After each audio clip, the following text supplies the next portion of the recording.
Like many of you out there, I am a Beatles fan. Spent my time growing up listening to their music and played their music when I was in bands back in the day.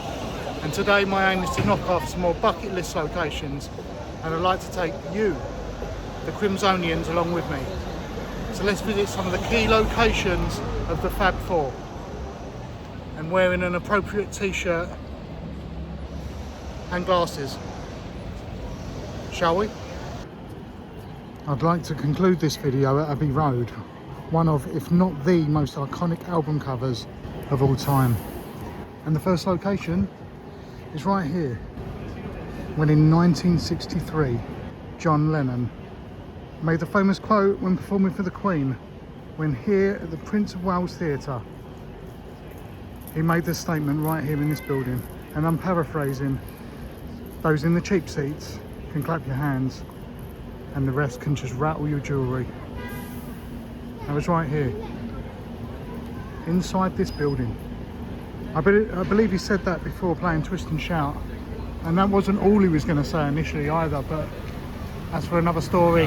You'll be able to research that. Initially he was going to add an extra word during that sentence, but thought better of it, I think, the last second, and maybe just had everyone on their toes and nervous, but then just said what he said, which was obviously gone down in history as very, very comical indeed. But yeah, right here, Prince of Wales Theatre. Everywhere I go there seems to be someone drilling. Anyway, the drilling. Everywhere I've been so far, people are drilling, doing work, constant work to be done. Now about half a mile in this direction will be the famous location where the Beatles played their last live performance ever. Now I'm not sure exactly who inspired me to pick up and play the guitar. I think age-wise for me it would have likely been Oasis. But I've been listening to the Beatles since I was a child. I distinctly remember certain songs as well: She Loves You, A Day in the Life, Norwegian Wood, and so on. And they were so inspiring to me. Something about them resonated with me, especially John and George, as people, as players, as singers. I know Lennon and McCartney were the songwriting duo, maybe the best songwriting team of all time. I know that will be up for debate. There are others, of course, some may be more personal to me than others, such as The Doors, Green Day, even though that was probably just Billy Joe. But there are two that come to mind. We have now arrived on the road that performance took place on. And not just the Fab Four for that performance, there's also Billy Preston, the keyboard player, as well. And as you walk along here, you feel like you're almost put on the spot as you're approaching this piece of history, you know, in terms of what's your favourite album. Revolver, Let It Be, and it's hard. I suppose the best is whatever's closest to your heart, or best driving album at least. Oh my word, there it is.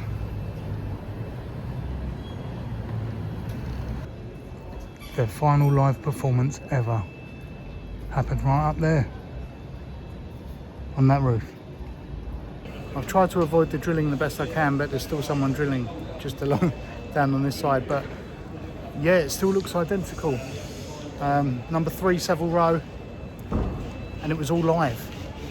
And they only did one take of Dig a Pony, and that's the one you'll hear on the album.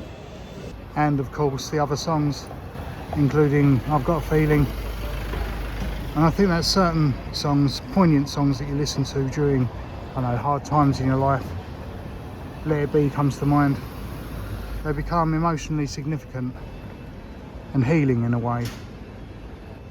And there it is, blue plaque moment. The Beatles played their last live performance on the roof of this building, 30th of January 1969.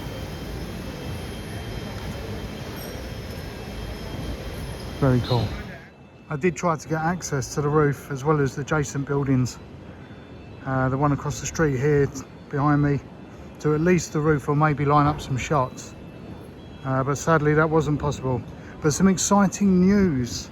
For the first time, the famous Rooftop, where that unforgettable live performance occurred, is set to welcome the public in 2027. and music fans may finally get the chance to stand where history's most iconic encore began. I wonder if anyone's even occupying this building right now. Doesn't look likely. Now for the performance itself, they mounted a few cameras. One was across the street over there on that side, which is the one I attempted to get access to. And there's a lot of footage and angles you can see from up top. Apparently in the lobby of here in number 3, they had a hidden camera. And there was also someone out here following the police around who were trying to get it all shut down. They got through about 40-ish minutes of the set.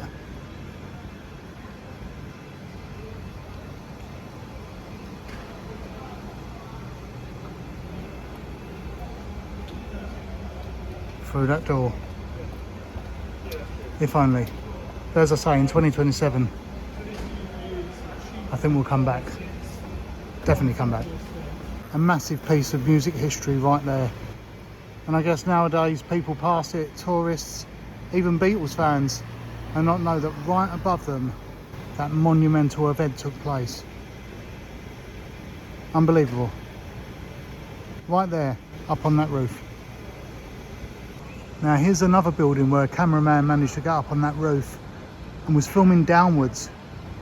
As you can see, those two buildings as the backdrop from where the gig was taking place.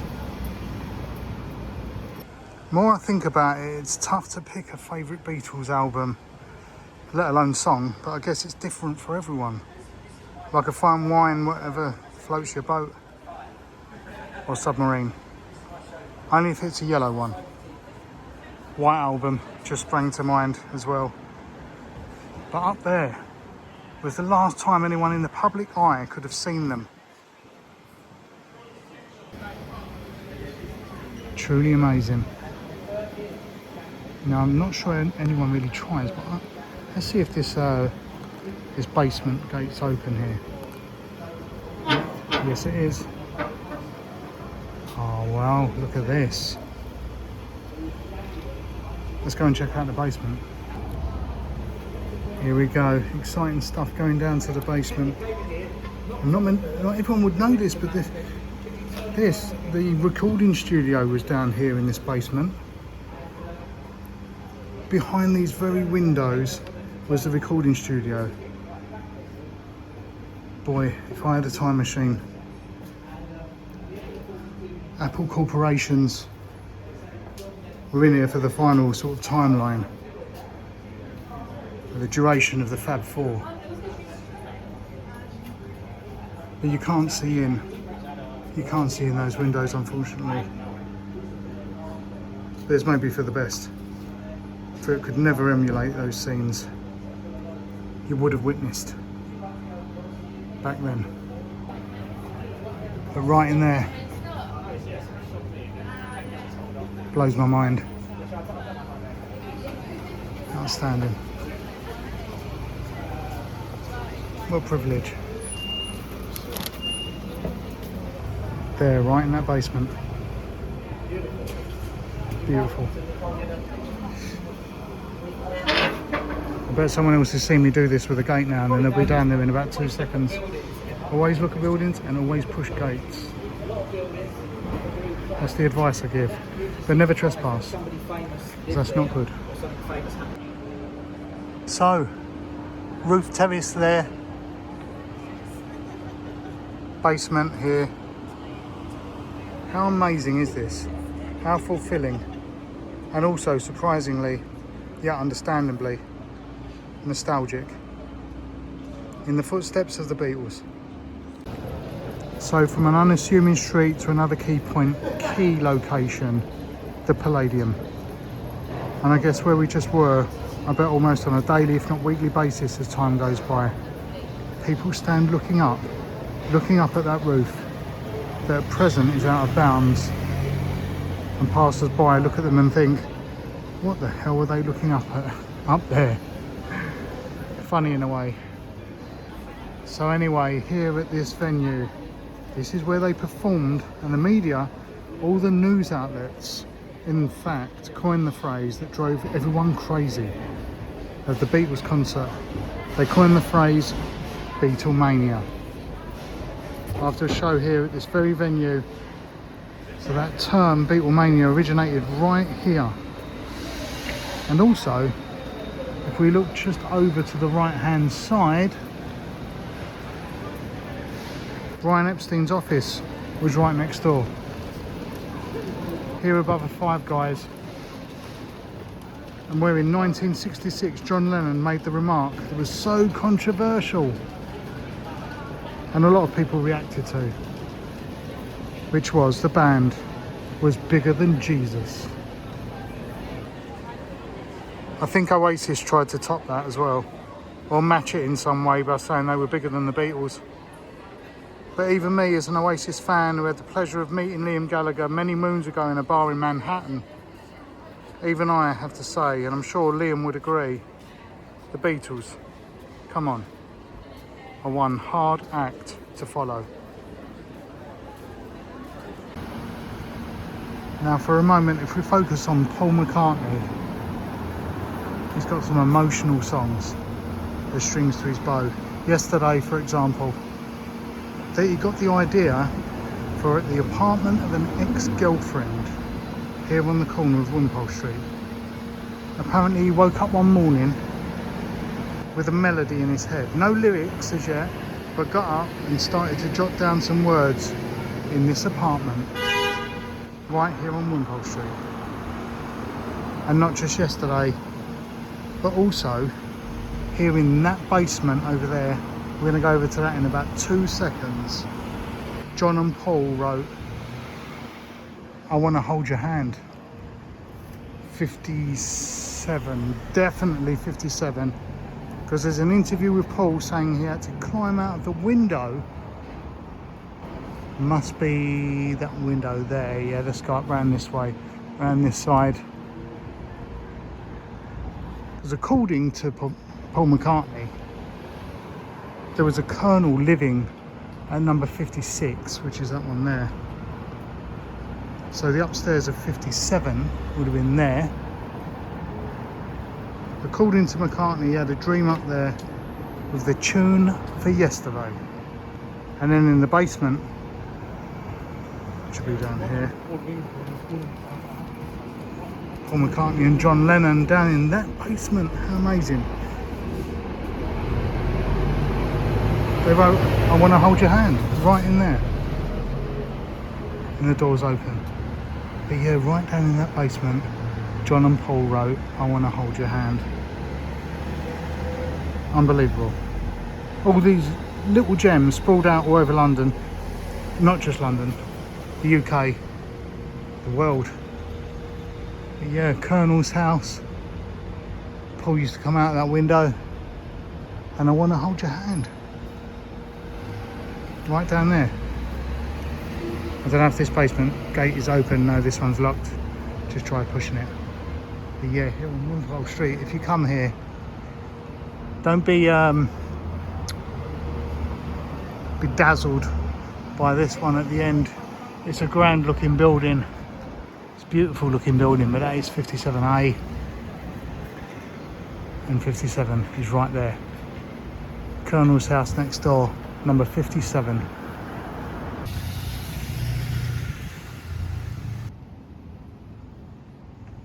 Okay, the next cool spot, and no drilling down here, it's really, really quiet, really nice, is here on the corner of Montagu Square. Number 34, which I think is up here on the left hand side. Ringo lived here.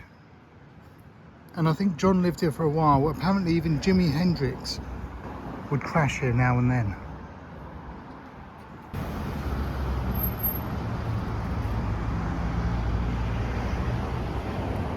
And there it is.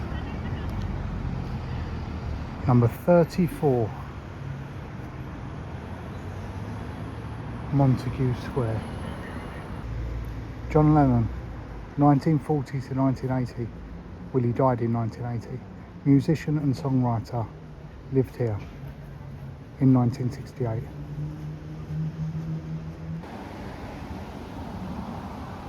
Yeah, 1980 when John passed. It was obviously in New York.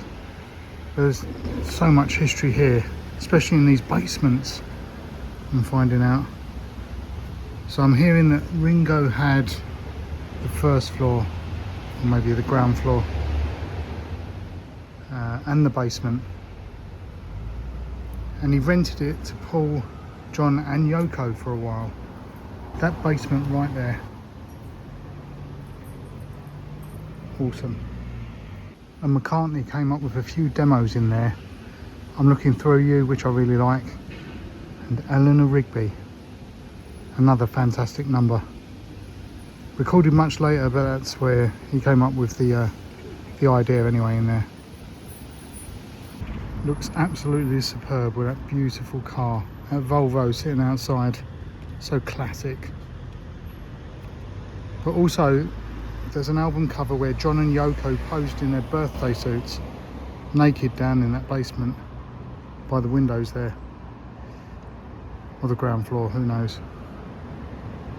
There's a photo of Paul and Ringo standing right here on these very steps waiting to be picked up. And we'll overlay that image now and match up the shot. But yeah, right about there. Seemingly John and Yoko, I believe, lived here during the recording of the White Album. At the time, yeah, we were in New York, but decided they'd rather be closer here for the recording. John and Yoko were also arrested here for drug use inside of here as well in 1968. A lot of history here. And here there was once, at number 94 Baker Street, a short-lived psychedelic shop run by the Beatles. Between 1967 and 1968, thereabouts. And I've just eyed a blue plaque. Let's go and see it. John Lennon, MBE, 1940 to 1980, and George Harrison, MBE, 1943 to 2001. Worked here at 94 Baker Street. So yeah, here on this corner for a few months, definitely less than a year, was the Apple Boutique. They had a sort of psychedelic mural painted on the side. I'll try and match up some shots, but it didn't last long.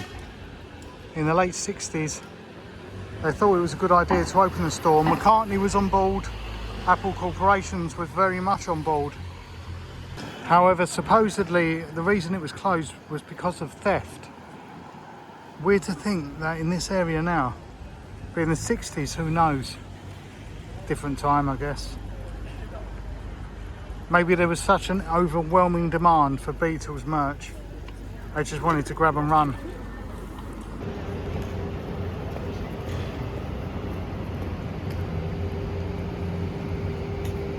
So here we're now at Marylebone Station, where scenes from A Hard Day's Night movie were taken right here and just round the corner on Boston Place. But this shot, I'll overlay the image now, but that's pretty much the shot that you get from the stills that are available online, unless you watch the movie. It's pretty much there. And that's the shot. They're running. Great movie to watch as well if you get a chance, but right about there, Marylebone Station, A Hard Day's Night was filmed. One of the most memorable shots with this one.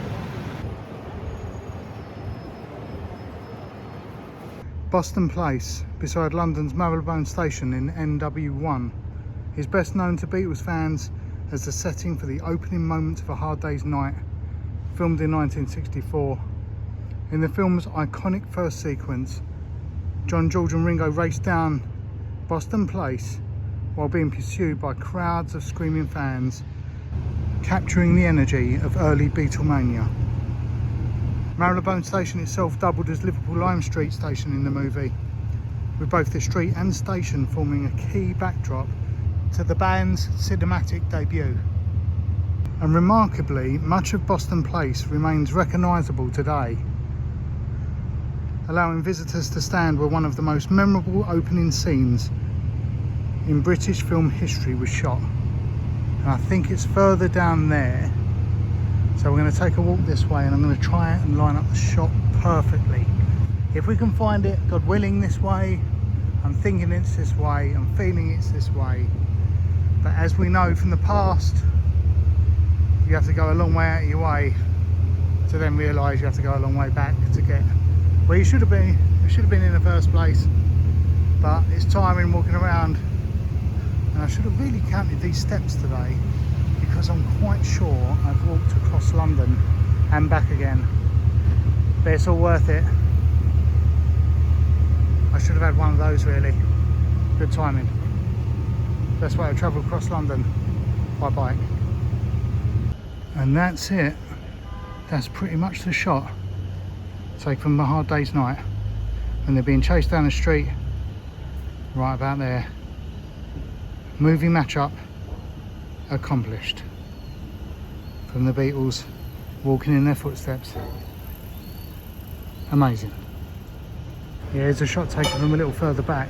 It's such a shame that they've had to cover these lampposts further down, because that would have been the shot right about where those people are standing centre of screen.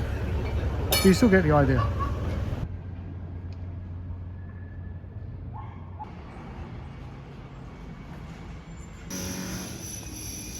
This here is Paul McCartney's house. Still lives here. Not sure if that's all of the time, but I wonder if he's home right now. If he is, you'll know that this is parked right outside. Scaffolding, the gate's just about to close. They're doing some work in there today. And that's it. Paul McCartney's house. I'll try and get a better angle from around this side.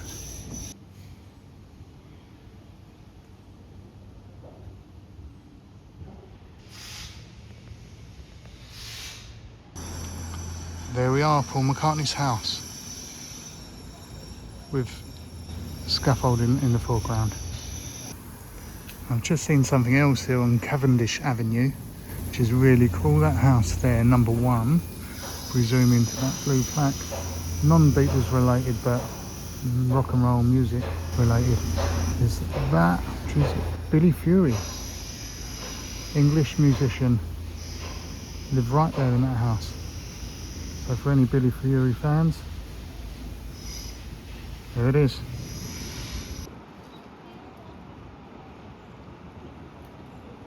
We have arrived at the crossing. This is it. The famous Abbey Road crossing.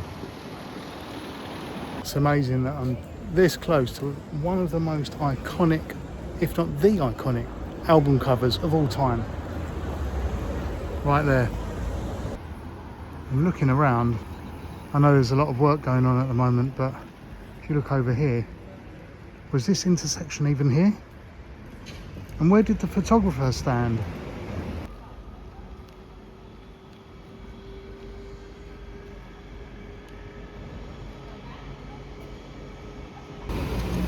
There definitely wasn't this amount of cars back when that photo was taken. Maybe they blocked off the road. Now, I'm not entirely sure, but I've heard the original photo was edited, so no cigarette was seen in hand as they crossed.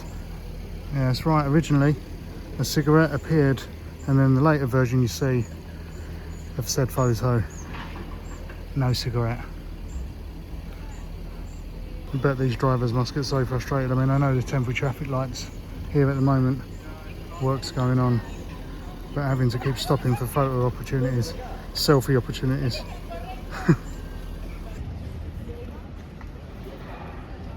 So Abbey Road Studios just behind me, and they would have walked this way. There's the crossing, cigarette in hand, and right about there was an older gentleman standing watching them being photographed. But what you don't see is Abbey Road Studios is directly opposite him there.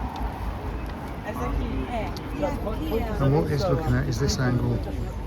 And the older gentleman is standing right about where I am, Abbey Road Studios opposite, crossing over this side. And in the photo you can see this tree behind him. I'll overlay the image now. And what he's looking at is this angle here, watching them. Sadly, these signs are obscuring the view, but you get the idea. You can see the people crossing.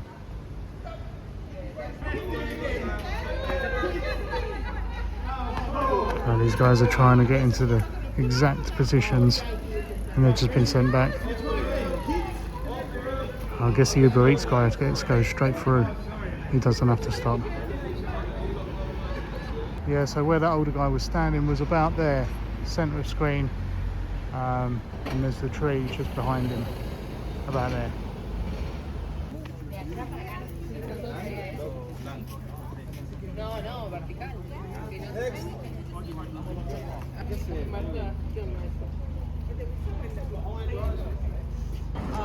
Mami, vos vas así, sí estás. Pero acuérdate, vos vas atrás mío. Que lo que nosotros queremos tomar fotografía, que vengamos de lado. 30 seconds. 30 seconds. Just about made it across in time.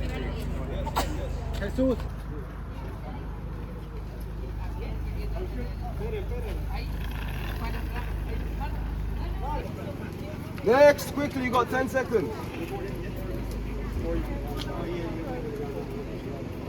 That guy back there is doing a very, very good job indeed. Don't think I'd be able to have the patience to deal with that amount of people trying to cross all at once when cars are coming through. He's doing a great job. Oh, people have written on the walls here. Let's check out this sign. Please don't write here, there and everywhere. See what they did there? Very good.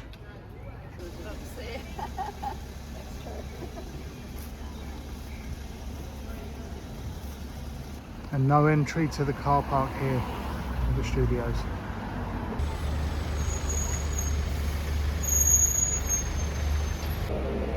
And all of this across the main wall to Abbey Road Studios. Hundreds, not thousands of things written here, stickers across the top. Look at all this. So many fans. And I have to say I agree with that. Rock and roll never dies. It's another interesting one. You can have it all, but how much do you want it? Oasis. Of course they recorded it as well. And the Abbey Road Studios bin collection operation is currently in occurrence. Other great songs come to mind across the universe, one of my favourites. Of course, Let It Be is going to be a favourite for many. Absolutely fantastic album. So many great songs. Great hits. There's the Abbey Road shop right there. And here's the opening times. Now I'm filming this on a Monday and it says Monday 9 AM to 8 PM. So yeah, there's the shop right along there. There's a bit of history here going through the decades, 30s and into 40s. Big band leader Glenn Miller's last ever recording session. Coming up top, 50s, 1960s. 4 lads from Liverpool audition at the studios. Pink Floyd record Piper at the Gates of Dawn in Studio 3, 1969. The Beatles' Abbey Road album released. Of course, 70s, John Lennon. Imagine recorded between Abbey Road and his Ascot home, and going into 80s, 90s, gonna have definitely Oasis somewhere on here. Radiohead, another great band. Here we are, 1996. Oasis record the 3rd studio album, Be Here Now. George Martin knighted. So George is honoured in a ceremony at Buckingham Palace.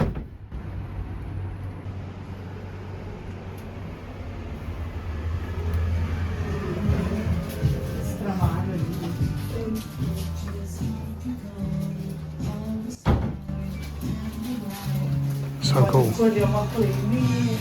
Super cool. Look at this place.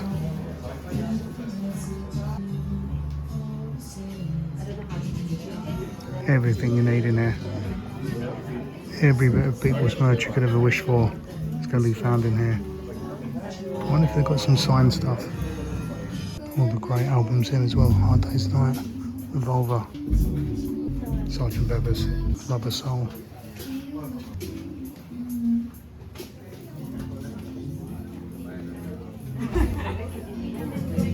original. Cigarette in hand. Paul.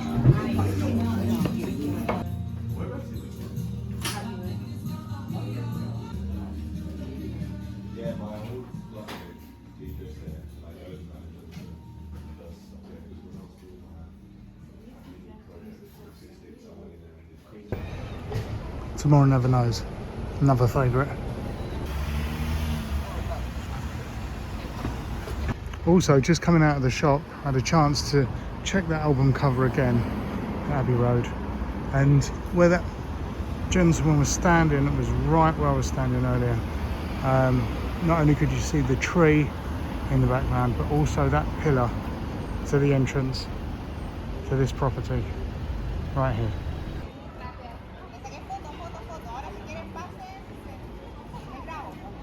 And I was allowed to film and take stills of them, to take photos, which I did not expect. But yeah, no tours at Abbey Road, because it's still an active studio, so no tours are permitted. But in that shop, all the Beatles merch you could possibly wish for in there. And also the little car, the bug, that shows up in the photo, in the album, that's parked over on the left hand side, which is over on the right from where I'm standing. They sell a little model of that inside. Really cool. The most famous crossroad in the world. I'm not sure I'll get back here to see this again, if ever. So many other places to see and time moves so fast. So I'm going to walk over here one last time before I go.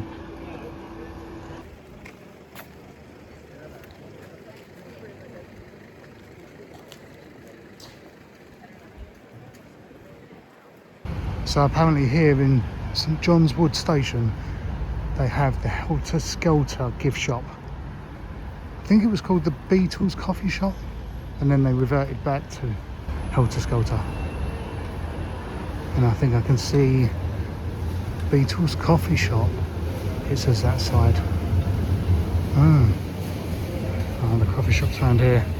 And I'm definitely in need of a refreshing beverage. Oh, that says Helter Skelter.